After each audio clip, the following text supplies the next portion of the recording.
welcome to Dys vlog number 10.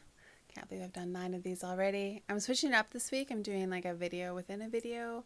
I'd love to see your response in the comments if you guys like it better when you can see me talking about what I want to talk about. And also never get attached to my hair because it's going to change all the time. Right now I'm rocking platinum blonde.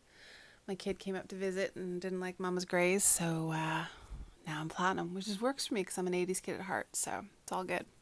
Okay, let's roll the tape. This week, I was working on how to isolate the elbow while maintaining pressure and being able to move between the standard side control to Kesagatama. And, Hanshi always breaks it down for us so that we have deliberate 1, 2, 3 steps, a chronological method on how to apply these techniques when I'm drilling, which works really well for me because I need something to focus on. I need basics. I need it all broken down, I'm using my jiu-jitsu to help heal my CPTSD, which is complex post-traumatic stress syndrome. Complex post-traumatic stress syndrome.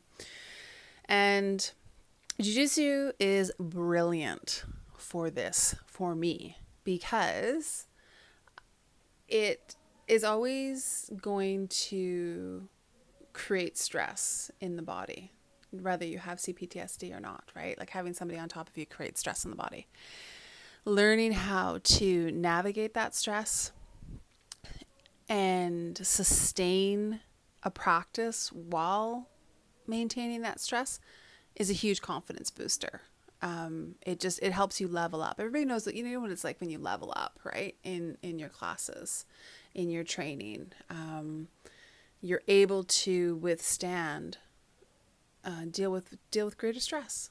So that is a big reason why jiu-jitsu is helping me. It's helping me heal because I'm safe.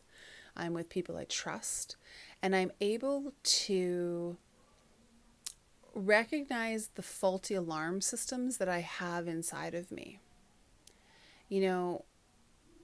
Regulating the nervous system, it's important for us to talk about the fact that we have a positive and a negative characteristic to natural responses. So, we've all heard fight, flight, freeze, and the newest one is fawn.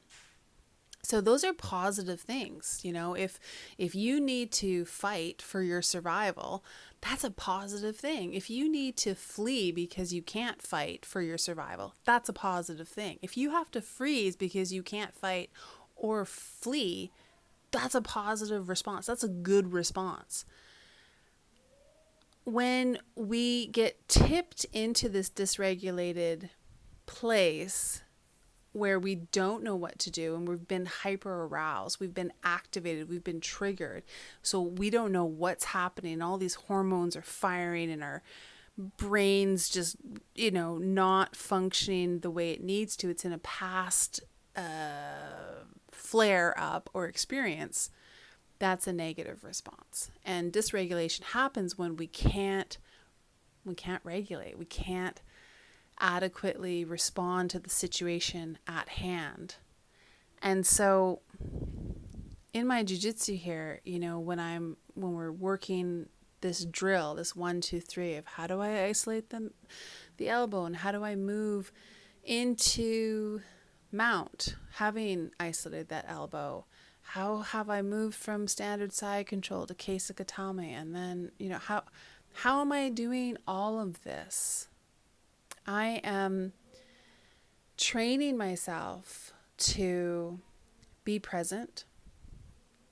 I'm training myself to use my breath. I'm using the interoception, the self-awareness of what I'm feeling, thinking, and doing in the present moment.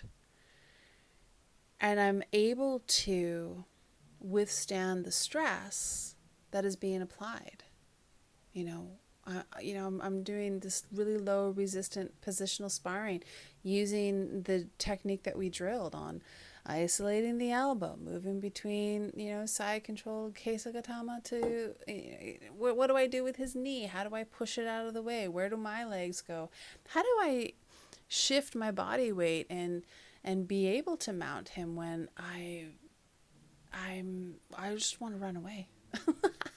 That's my flee response is trigger happy ready, let me tell you. And so is my fawn as well. Just, what do I do? How do I make this work? I'll do whatever to make it go away. Like, fawning is like this people pleasing response that we do. But it's great because, I have the awareness that I can track it, and I have a wonderful support network around me to help me. So, Eclipse over. That was us this week. And I want your takeaway to be to know that we have positive and negative characteristics to nervous system responses, to that fight, flight, freeze, or fawn. And I want you to start investigating what that is for yourself. What does it look like when you're in a positive characteristic of those responses, and what does it look like when it's negative, and when it's been kicked over into this hyper aroused, dysregulated state? Do you know? Do you even know what you look like when you're dysregulated? Food for thought. Okay, thanks for watching. Till next time, and let me know. Like, link, whatever, subscribe, do all those things. But I'd love to know if you like the video within a video, because it's weird to do it, but I will keep doing it. Okay, bye.